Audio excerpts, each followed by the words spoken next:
All right, we're back for the second half. The Clockers and the Hillers are back out.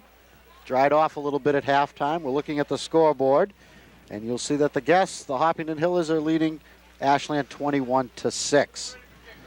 Very exciting first half. Hopkinton looked excellent with 3 touchdowns.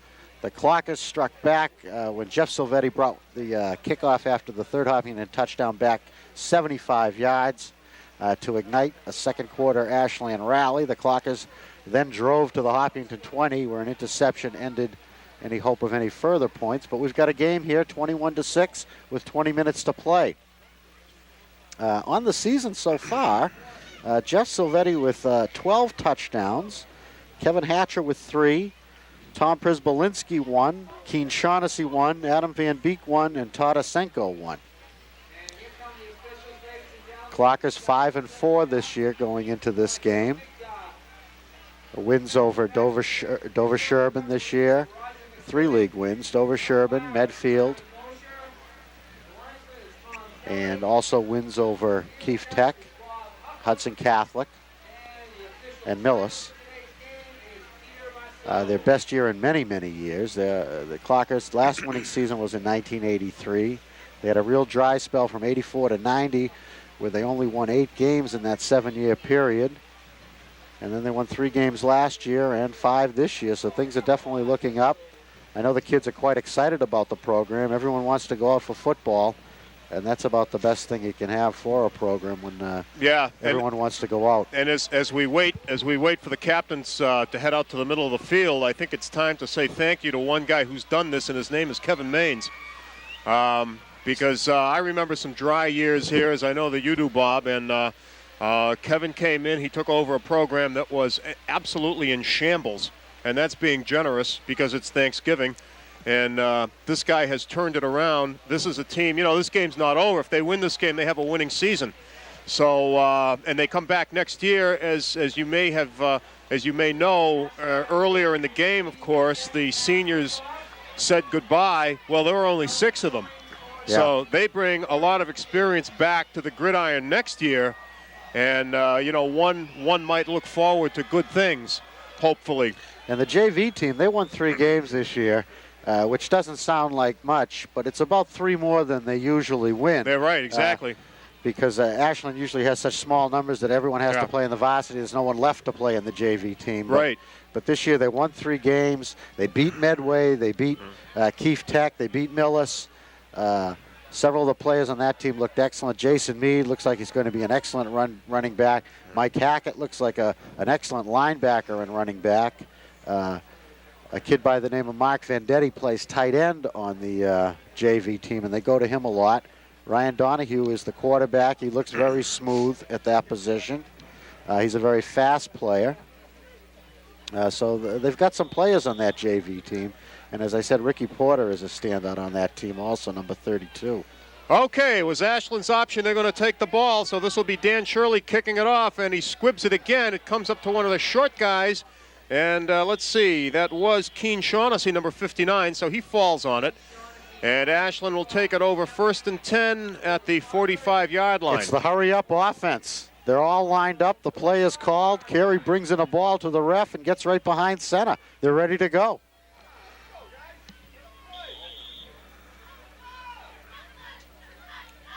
Carey looks it out. He throws it out. He floats it, and it's going to be almost intercepted. As it was the quarterback, Brian Pepe, back on coverage, and it was Hatcher trying to run under the ball. Brian looking down, he can't figure out how he missed that ball. It was right to him. He had plenty of time to get under it, but conditions are so wet that he never actually even came close to catching it. No, and conditions now deteriorating because it's been bucketing for about the last half hour. It's starting to puddle on a couple of the low spots. Right. Certainly around the Ashland bench, there's a good-sized puddle. And it won't be long before the conditions here really become unbearable, I think. Okay, 2nd down. Carey rolling.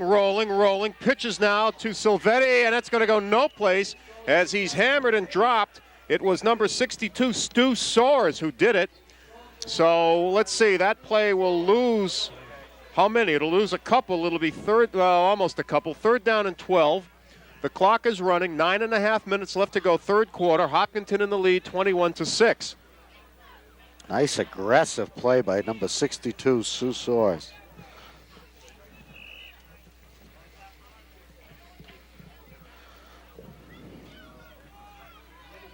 And now a timeout as Soares is leaving the field. I don't know if he got a face full of mud possibly, because one of the officials took a look into his eyes, I think, and he goes out.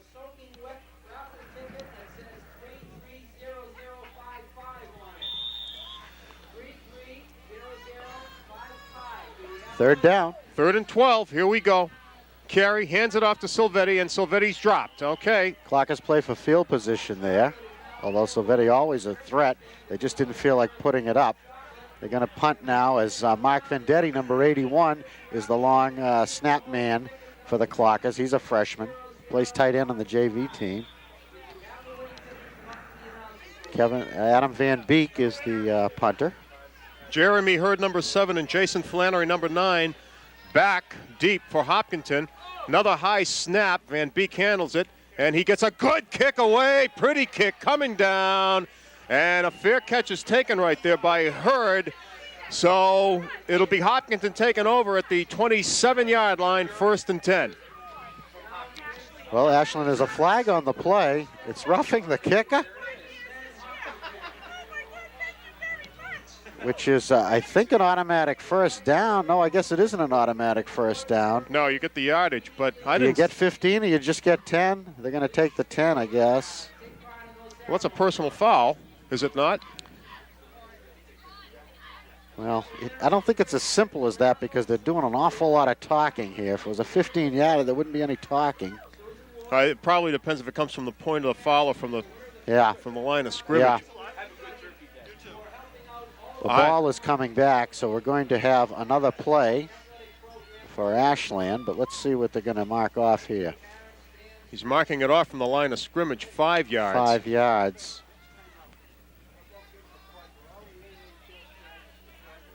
So they're going to try another kick. Worth a shot on the off chance that the Hillers mishandle the kick. And a little confusion in the Hillers now. They get back. Bad snap. Disaster. Fumble. Wow. Porter recovers, but the Clockers lose about 40 yards in the exchange here. Could that have been a fake to Silvetti? Because Silvetti just went for the snap. It didn't look smooth. No, not at all. Well, bottom line is that the Hillers take over. It'll be 1st and 10 at the Ashland 41-yard line. Silvetti attempted to hand off to Van Beek, the punter. He fumbled it. Well, it's tough to say. Anyway, 2 guys deep in the backfield behind Pepe. And the handoff to Deanna, and he breaks a tackle, breaks 2. Finally, he's hauled down, but he picks up about 3. I had Deanna for 52 yards and 2 touchdowns in the first half on about 11 carries. Gain is about 4. It'll be 2nd and 6. 8 minutes to go in the third quarter. And here come the Hillers one more time. They're going to send Flannery to the left side in that flank position. He's run wild from there during this game so far. Pepe with the pitch. This is Diana once again, and Diana breaks it out for 4 or 5 more. He's taken down by Van Beek. And let's see, it'll be 3rd down. And actually a shorter gain than that, I beg your pardon, a gain of about 2, so it'll be 3rd down and about 4. Jason Flannery was the big man with the ball in the first half, 76 yards on 8 carries and a touchdown.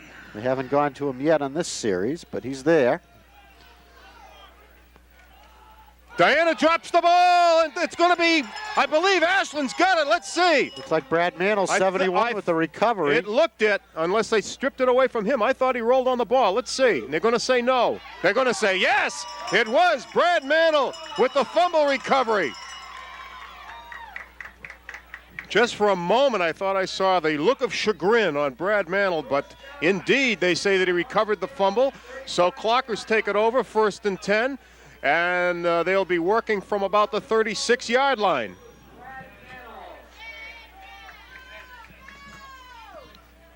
Mantle 71, Keene Shaughnessy 59, Tony Frizzori 55. They're the guts of the Ashland line for next year. They're all juniors this year. Handoff Silvetti, and he's stomped.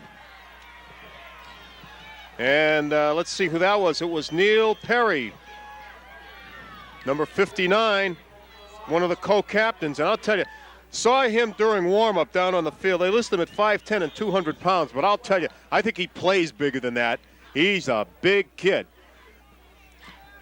Ashland came out with a lot of excitement and a lot of intensity offensively when they took that kickoff, but the Hillers have matched it. The Hiller defense has matched it. They're very fired up. That was a loss of about 3. Second down. Carey looking. Carey has Sudmeyer in traffic, and he holds on! Ho-ho! Let's see what they give him for forward progress. It looked to be just shy of a first down as the ball came out to around the 45, 46-yard line of Ashland. I'll tell you, Carey got it in there between like 3 defenders and drilled it. And Sudsy hung on to it. It's going to be second down. No, it's a first down.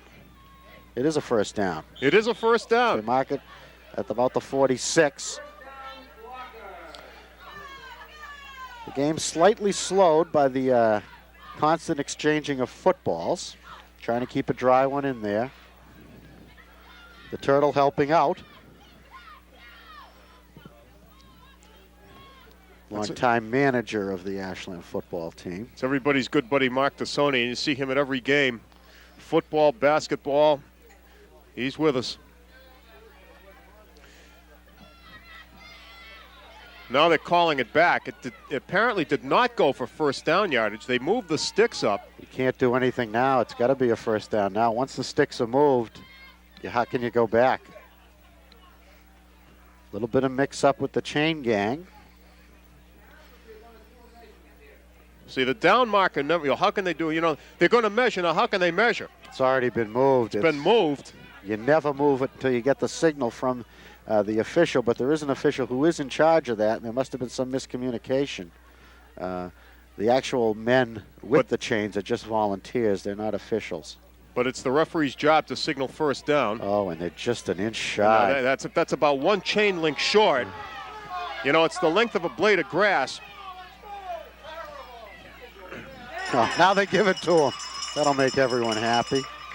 Everybody on this side will be happy. That's it's one of those things in high school football, but obviously those chains should not be moved until a referee signals the first down. So when all is said and done, it's an Ashland first down at about the 46-yard line. There is 6 minutes, 17 seconds left to go here in the third quarter. Ashland with it, pitch back to Hatcher. Hatcher trying to sweep outside, turns the corner, crosses midfield, and he is very close to yet another first down. Kevin Hatcher. On the counting for the clock. Gain of close to 10 is close to a first down. Now they might measure again. No, first down called, signaled by the referee. Okay, 1st and 10, as the spot will be somewhere around the 44-yard line of Hopkinton.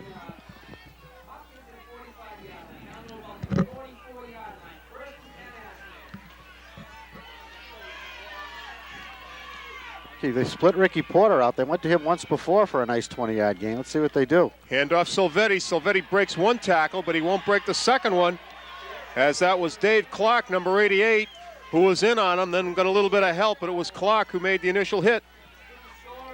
So they found Silvetti. That's 2 or 3 times in a row now that they've bagged him, and that play lost a couple. It'll be 2nd down and 12. So they're keying on Silvetti. That's obvious. John Savage, excellent job, number 62, the center. Also doing the place kicking in the absence of Brian Blogenstein, and doing an excellent job. Hatcher this time, once again, trying to get out wide, and he's going to be hemmed in and dropped, and he may have incurred yet another loss. Wow, this Hopkinton defense is tough. It was Soares over there along with number 50, who is Paul Flannery, one of the co-captains. So there was a loss Another loss of about a yard, let's say. It'll be 3rd and 13. You're going to have to pass. This is the tough part of the game now, where Ashland has actually consumed a lot of time doing nothing. Greg Carey unofficially 4 for 6 for about 50 yards, but he's thrown 2 interceptions. Couple of wideouts. Carey straight back to throw, has some time, throws, fakes, goes down. He found nobody open, apparently. Tremendous coverage. Adam Van Beek double-teamed deep downfield, and Jeff Sudmeyer triple-teamed in the center of the field. Carey thought about launching it, then pulled it back and took the sack. He wanted Van Beek, I think. I think Van Beek might have been the primary receiver. I confess I didn't see the coverage. I was watching the pocket collapse around him. He had protection, but you can't ask for too much. So Van Beek back to punt. The last attempted punt was a disaster, but this is a pretty good snap. Van Beek has time. He launches a nice kick one more time, and I think this will be covered without a run back. Indeed, as it comes down and finally stops at about the 16, 17-yard line where Hopkinton will take it over. Well, with the exchange of fumbles, Ashland gained about 5 yards in field position, as now Hopkinton's going to start on their own 15. They gained about 10 yards, actually, but they lost 6.5 minutes off the clock here in the 3rd period. Time for the D to dig in, either get a stop or a turnover. Yeah, this is where you want to see 3 downs and a punt. Clock is in a 4-4 defense. Lots of movement and flags. Let's see which way this one goes. This is going to be procedure against Hopkinton, so that'll cost them 5. The moving offensive line there, mix up on the signals or something. I thought I saw one of the guards break out. Anxious to get his block. So the Clockers catch a break as the illegal procedure costs them 5, costs Hopkinton 5. So it'll be 1st and 15 as the ball is spotted right around the 10. And I don't think we've seen Hopkinton this deep in their own territory yet in this game. First time today. First time today. All right, they come out. And again, Loose. There's motion. The ball is loose. Quarterback recovers it, but now a flag. And I think this might be an offside. Why would that flag be so late? That was a good question. Now you got to think about it. Yeah, this is offside against the Clockers. Boy, that's strange. Well, it sure didn't look right. So It made me think it was something else. Man, might have had trouble getting it out of his pocket. yeah, it could be.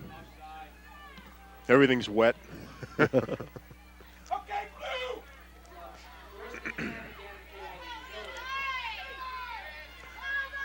Couple of wideouts. This is Robinson over here and Flannery on the right side. Handoff to Deanna. He's hit once, breaks loose, and still pumps forward. Steve Dunn had him, but the slippery Joe Deanna went right under him. Boy, that kid can run. Although the gain will be very limited. It'll be second. Actually, they're going to say no gain, so it'll be 2nd and 10 when all is said and done. And we're inside 3 minutes here in the 3rd quarter. And again, Hopkinton comes out, and they have everybody stacked up. Everybody's inside this time. No wide receivers. And this time they pitch to Deanna, trying to go right. He has some blockers, and he stumbles forward for a couple. No more, so it'll be 3rd down. And I would say about 7 or 8 to go. Let's see. It'll be 3rd and 7, according to where they spot it.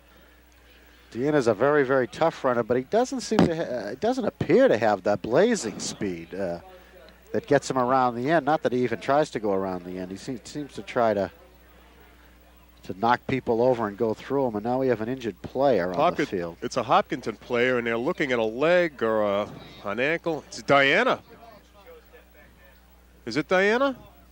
Take it back. It's not Diana. Let's see.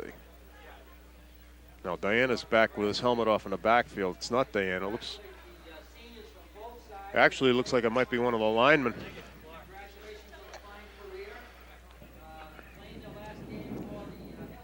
So we're going to have an official timeout here as they attend to the injured player, who we still can't identify, in Hopkinton green and white.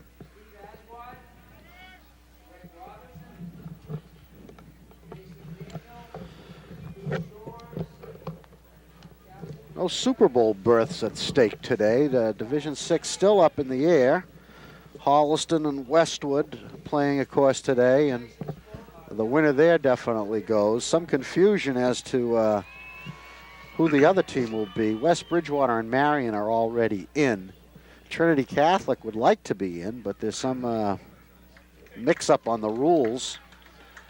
All season long, the teams have gone under the assumption that you could finish second place in the Tri-Valley League or the Catholic Small League or the Mayflower League and still get into the playoffs. But apparently this rule change, although voted on by the MIAA, didn't hit the rule book in time. So the MIAA is saying that that's not the rule this year. And I guess it's going to court. Back to live action. 3rd and 6. Inside handoff is going to go no place. Tony Frisori, 55, said no. Big play by the junior. Let's see who he said no to. Was it...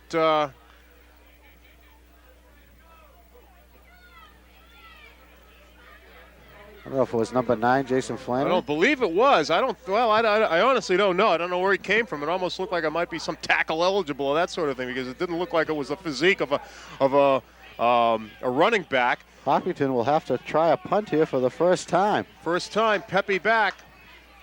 4th and 5, deep in their own territory. Let's watch for a fake. Good snap. Pepe handles it, gets the kick away. Good-looking kick. And I think that this one will be allowed to roll dead also, as it does indeed come to rest around the 45-yard line. So Ashland will take it over 1st and 10. You really couldn't ask for better field position on a beautiful punt like that to still have it at your own 45. This is manageable for Ashland, and they need that score. They got to have some points. They need a score to put this game in question here. Right now, Hopkinton with the comfortable lead. Now the rain has abated, so whatever advantage there is from that perspective goes Ashland's way, at least for a couple of downs, as they send a couple of guys wide right, wide outside, and Carey rolling, and Carey still on his feet. Finally, he's tripped up and brought down, and this is going to be a substantial loss, as he's going to be back around, let's see, around the 37-yard line. Let's see where they spot it. That's going to be almost a 9-yard loss.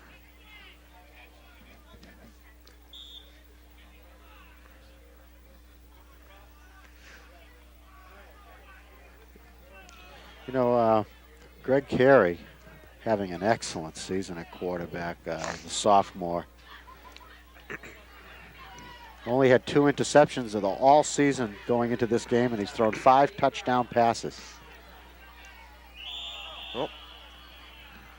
And that was number 54 who came into his set. That's Tim McLaughlin for Ashland, who that pulled up from his set. He missed the count. And he really got clobbered, and too. Well, hey, that's in the rules, you know. They take 5 more. So that costs another 5. So now it's 2nd down and about a mile. Clockers have lost 13 yards here on 1 play and a penalty. And I don't know, they're going to have to pass against a very tough pass rush that Hopkinton puts on. Although I must say, Carey has had more time to throw than any Ashland quarterback in recent memory. The protection really all year has been excellent. He's had good protection. Today he's had nobody to throw to, as Hopkinton has closed on the intended receivers real well. This is Pandolfi, and he might pick up 5, but it'll still be 3rd down and a ton. And I believe that was his first carry of the day, was it not? Yeah, he's got a bad ankle. He's been playing linebacker, and that's the quarter. Okay, that is the quarter. So at the end of 3 quarters, the score remains Hopkinton 21 and Ashland 6. Very tough third period Both teams having trouble moving the ball, and good defensive efforts on both sides by the blue and the green. And we'll remind you that after the game today, we're going to have various awards presented by the Ashland and Hopkinton Boosters. The Ashland Knights of Columbus awards 2 trophies, one each to the most valuable offensive and defensive player on the Ashland team. And Charles Hill of Hopkinton presents 2 awards also to the Hopkinton most valuable offensive and defensive player. The Ashland High School class of 1978 also annually awards a trophy for the unsung hero on the Ashland team. And the Hopkinton Boosters also present a similar award to the Hopkinton unsung hero.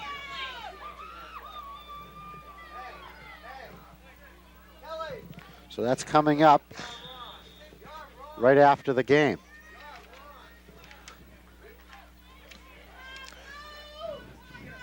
All right, here's the deal. It's 3rd and about 17.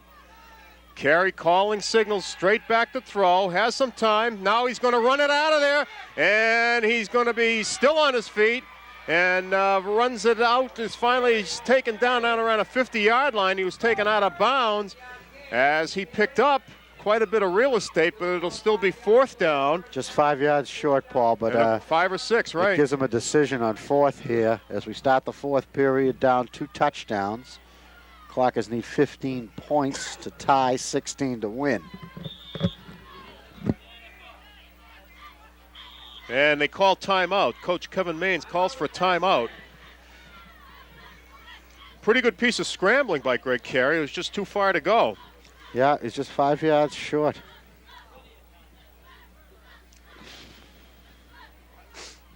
Last Ashland win, 1983 in this Thanksgiving Day game. A 16-8 win over in Hopkinton. Before that, it was 1978 when they won 27-7. The biggest score ever was a 1952 game when Ashland took a 60-0 win. Wow. We're going to start calling you Mr. Stat. Or is it Mr. Speed Read? Hopkinton, I think, had a game where they, Ashland also had a game in 1950 where they scored 59 points and won. But it's been all Hopkinton the last 15 years as they've won 12 games.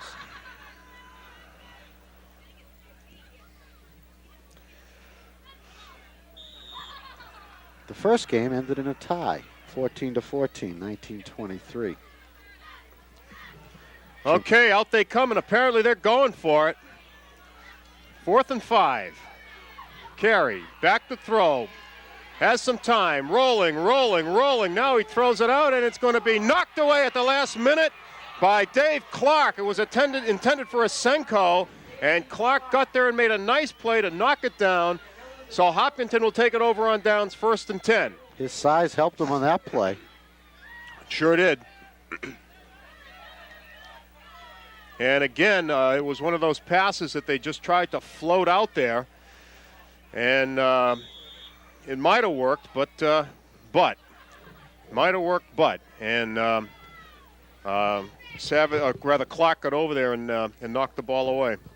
So Hopkinton takes it over at about the 49-yard line, their own 49, 1st and 10 with 9:43 left to go in this Thanksgiving Day game. And the handoff, let's see. It's Jason Flannery, number 9. It was Flannery again from that flanker position. Kev Hatcher, 45, made the stop. So the gain is about 5. It'll be 2nd and 5.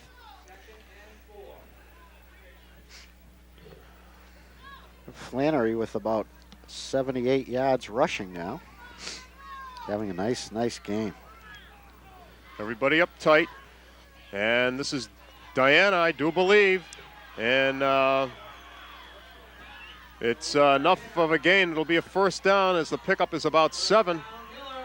It was Joe Diana one more time, and he brought it to the 38-yard line, so it'll be 1st and 10. Clock is running down to 9 minutes. And now it's things are turned in Hopkinton's favor quite clearly. And especially if they manage to grind out another score, that'll just about do it. But we'll see. Diana one more time, and he's straight ahead for about 5, maybe more. Let's see where they spot it. Just straight ahead football. And the spot is going to be at about the 33-yard line. So that was a gain of about 5. So it'll be 2nd and 5. And the number 68 you see out there is Chris Small. He had to change jerseys. And this is Flannery. And he's slippery. Even without the rain, he's slippery. And I think he's got it as he comes close to the 27-yard line. 28-yard line. Let's see. It'll depend on the spot. The referee signals first down. So indeed it is. Another Hopkinton first down.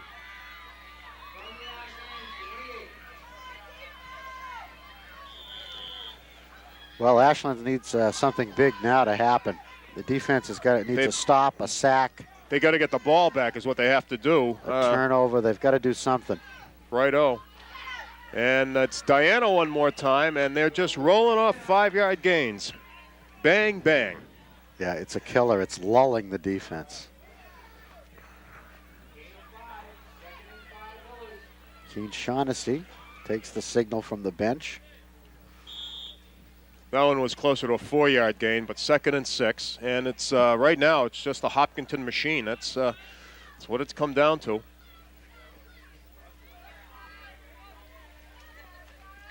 Diana again, and he picks up another 3 or 4 yards.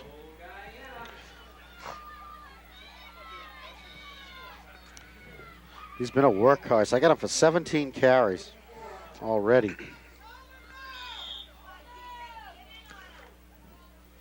84 yards, 74 yards. All right, the sticks right now, it's a 3rd down and 5 to go. 3rd and 5, so this will be one of the longer 3rd down situations that Hopkinton has been in on this drive. And they go to Diana, and I don't think he's got it. Let's see. He gets to about the 20, but he would have to get down to about the 17, and I think he's short. Let's see. It'll be 4th down. It'll be 4th down and about 3. Obviously, they're going to go for it.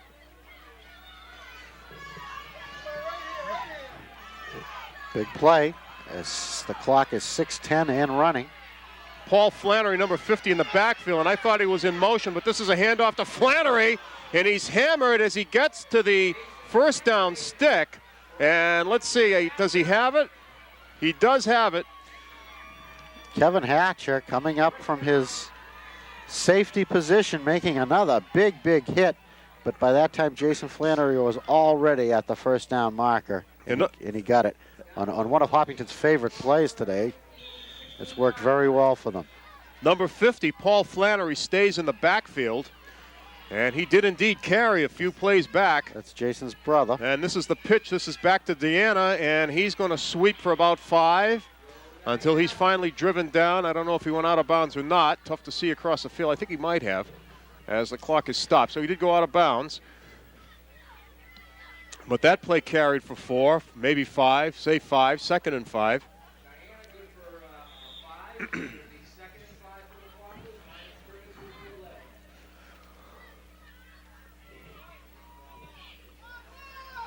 Well, this drive, I think, will determine whether the clock will have a chance here to come back. Diana one more time. It's going to bring up a 3rd and 5. Well, it'll be 3rd and about 3. Did he give him 2? I think he got 2, yeah, at least 2. Yeah, they're still juggling. Yeah, looks like 3rd and 3, 3rd and 3.5. right. Yep. Well, you like to at least get him into a 4th down situation by stopping this if possible. But even if they do, the irony is that from here, I think they have field goal range. Anyway, there's a flag. No play. No play. No play. That was handed off. That was Jason Flannery, but it won't matter. It won't count. And the flag's in the backfield, so I assume it'll be illegal motion. Clockers have to take the yardage. Illegal procedure. Yeah, they've got to take it. So that'll kick it back. It'll be 3rd down and about 7. Penalty was against Hopkinton, who moved the ball back away. It's 3rd down and about 7. Kevin Hatcher's had a nice day defensively and several good runs, number 45. Made a lot of tackles. Unfortunately, because you don't want your safeties making tackles. Yeah, unless it's on a blitz. Motion again, and The clock is happy to point at the white. yeah, I think it was, now that was Paul Flannery, number 50, up on the line to tackle that time, who jumped, I think. The ref is signaling offside. Ashley, no, it's illegal No, procedure. it's illegal procedure because, you know, he went Five in, more. he went into his blocking pattern. You could see him do it, and so that cost him 5. So different situation now with 3rd and 12. And after a brief respite, the rain begins again.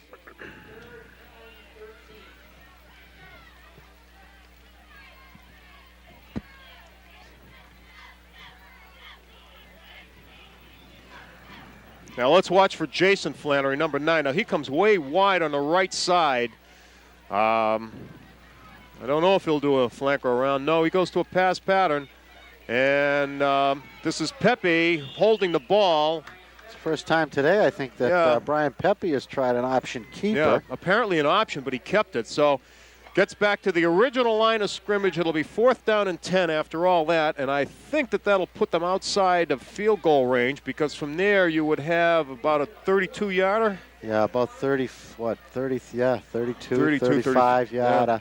That's a hike, although they have a good kicker, I Yeah. think. I think John Holden or Keith Lee does the kicking for them. Well, they're going for it anyway. 4th and 10. Pepe with it. Fakes the handoff. Back to throw. Throws it out, and it's incomplete, but there's interference. Oh, my word. Asenko got there. The intended receiver was number 80, Greg Robinson, and even if he had caught the ball, Asenko had a shot at him, but he got there before the ball did, and that's life. That's gonna be a 1st down. All I can think of is that Todd lost sight of that ball and thought it was in to the receiver when it actually had just been released, and he really leveled him before the receiver had a chance to make the catch, and that's pass interference, and it's an automatic. 1st down. And a tough break for Ashland. You know, and you can't even yell at him. Can't even yell at him. Okay, the pitch again, back to Diana. Diana turns the corner. He's going to get down close around the 5-yard line. Usually a letdown after a call like that on the defense, but Kevin Hatcher continues to make big, hard hits.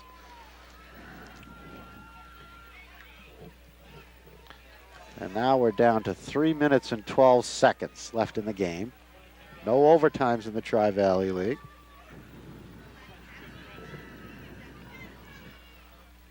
Line of scrimmage is about the 5-yard line. 2nd and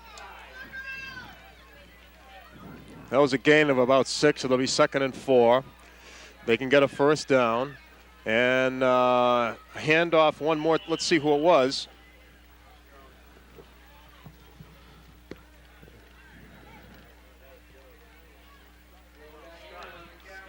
It was Scott Glassman out of the backfield. Starting to use some different backs. Yeah, sure enough. See numbers where they don't belong. They're kind of tough to put together. That was Scott Glassman, number 49.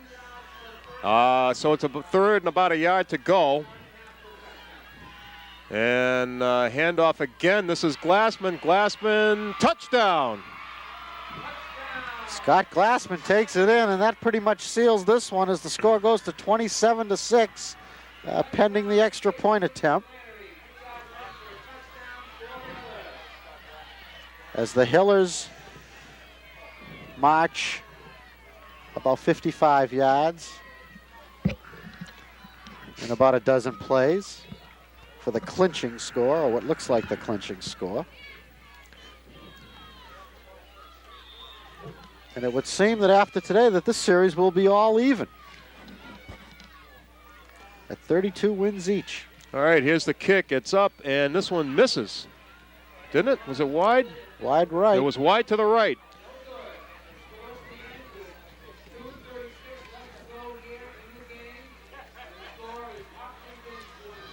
So the score is 27-6 with 2:36 left to go in the game. So the Clockers apparently will get another shot at it. But not much to be had, I don't think, except for consolation at this point, because we're running out of time and a long way to go. And we'll see some passes, I would think, here in the last 2:36.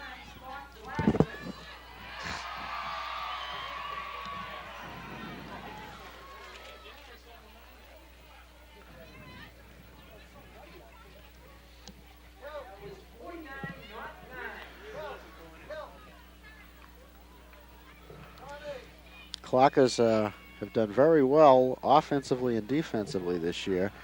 Going in today's game, they've only given up 107 points this year, their best in many, many years. And they also scored 132 going into today's game, which is far more than they've had in past years. 19 touchdowns this year for Ashland. Mike Beattie kicks it off, number 25, and kicks it out of bounds. So that'll cost them 5 if Ashland accepts the penalty, which I assume they will.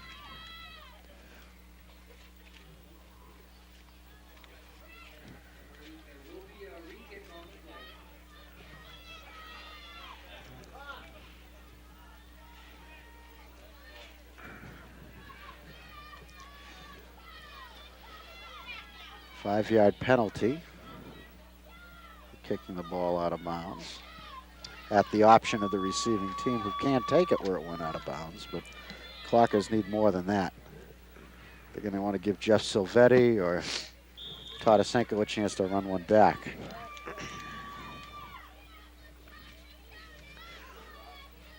Here we go, and again, it's going to be a short kick. It's going to come up to Asenko. Asenko to the 40. Asenko is going to be hit right there and spun back, although I'm sure they'll mark as forward progress, actually somewhere around the 41-yard line.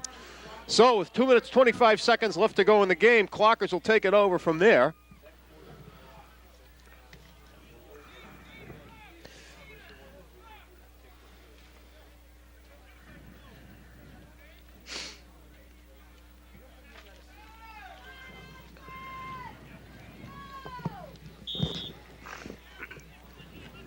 See if they open up a passing attack here. See if we can get some more points. 2 minutes and 12 seconds left in the 1992 season.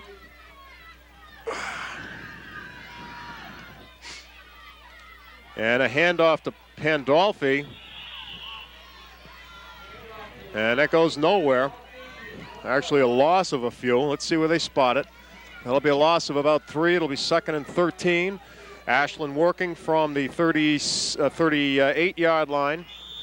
Clock is rolling down to 2 minutes exactly. Pandolfi, a junior, he'll be back next year. Now the clock is stopped. And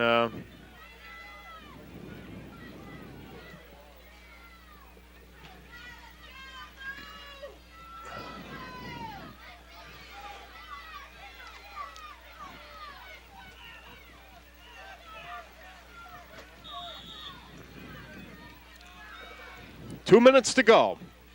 Carey with the count. Carey, pitch to Silvetti. Silvetti is going to be wrapped up. That was Neil Perry, number 59 on the tackle. Play a little slow developing. Another loss. This is a substantial loss, so it'll be 3rd down and about 15 yards to go.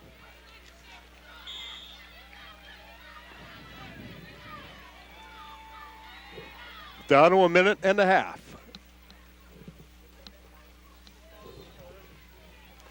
So for Ashland, the season coming to a less than satisfying end. Clock is not calling timeouts. They're going to run their plays, but they're not going to be using their timeouts, it looks like. Pitch to Hatcher. Hatcher turns the corner, and Hatcher is going to be hit after a pickup of about 3. And he's going to be dropped, so it'll be 4th down. And long. And to paraphrase a world leader, this is not a game on which I will look back with undiluted pleasure in years to come. However, we're down to the last minute, folks. 4th down situation coming up. And I don't see the Clockers in any anticipating in any. Well, maybe they will. Van Beek is in there. I don't know if they'll kick. What do you think? There's got to be another play of some sort here before the game ends. I guess they're going to go for it.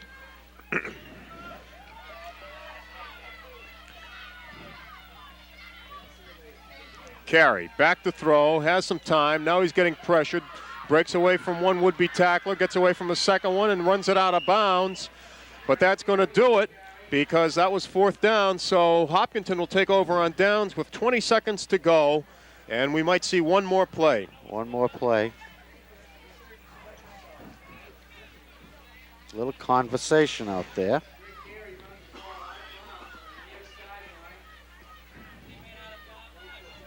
So the Clockers will finish 5-5, a 500 season, which was Coach Maines' goal at the beginning of the year. 3 league wins, which is also very important. Last year they only had 1 league win.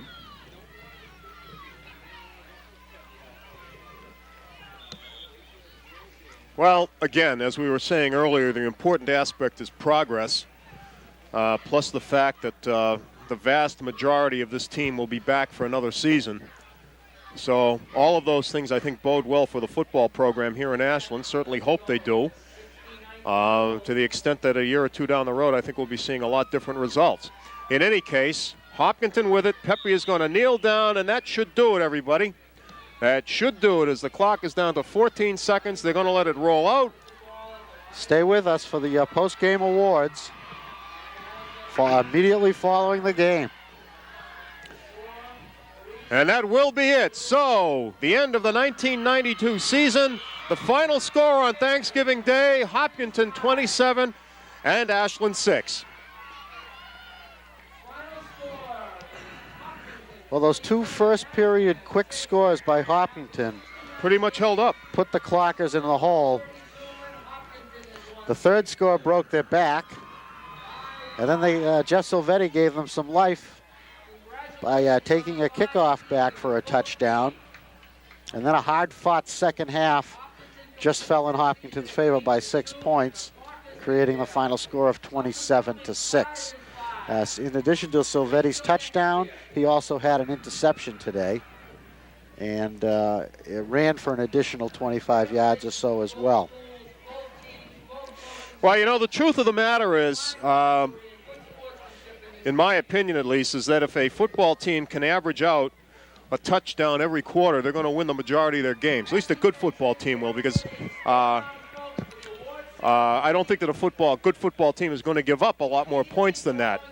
And quite clearly, that is what Hopkinton did here today, as they scored 27 points. That was 4 touchdowns. They missed 1 extra point attempt. So there was indeed 1 touchdown for every quarter, and they're going to walk off with a 27-6 win. They played a terrific defense as well. And this is a good team. Hopkinton was just a very good team. We knew that coming in. Excellent team. They looked very, very good, very well coached. They didn't make any mistakes to speak of. You put all those factors together, and it comes out W. The fact that they kept the turnovers down to, I think they lost 1 fumble and 1 interception today, speaks well for the way they've been coached. Yeah, the only thing that they did that I would call a mistake was back earlier in the game on a very, what was to me an unseen personal foul call. And because I didn't see a late hit, I just thought it might have been a little bit of lip or some such thing. And, that was a mistake. I mean, those things are always mistakes, I think. But on the other hand, they happen. They're part of this game. Well, the umbrellas are out. The teams, the cheerleaders, are out into the center of the field, getting together. And we're going to have some awards, some trophies passed out by the various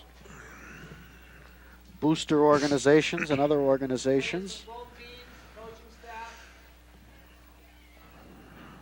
that make these awards after every Thanksgiving Day game. The most valuable player offensively and defensively, and the unsung hero.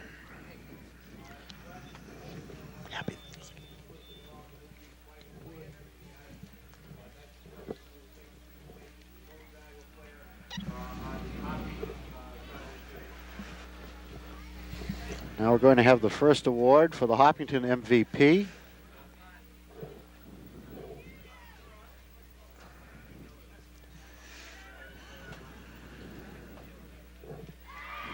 Joe Diana. No surprise there. No. Could have gone to Jason Flannery just as easily, but Deanna was the workhorse. He had about 25 carries for roughly 100 yards today.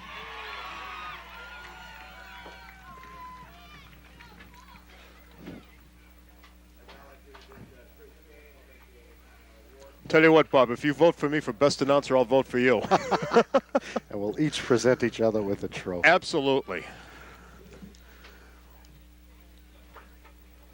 And now the Ashland Award.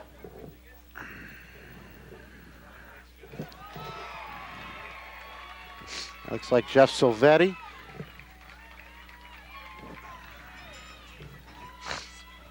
Chris Small.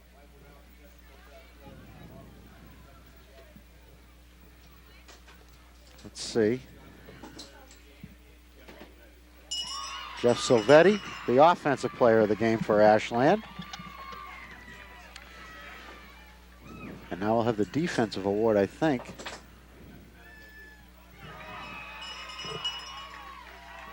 Goes to Adam Van Beek, number 85, the co-captain.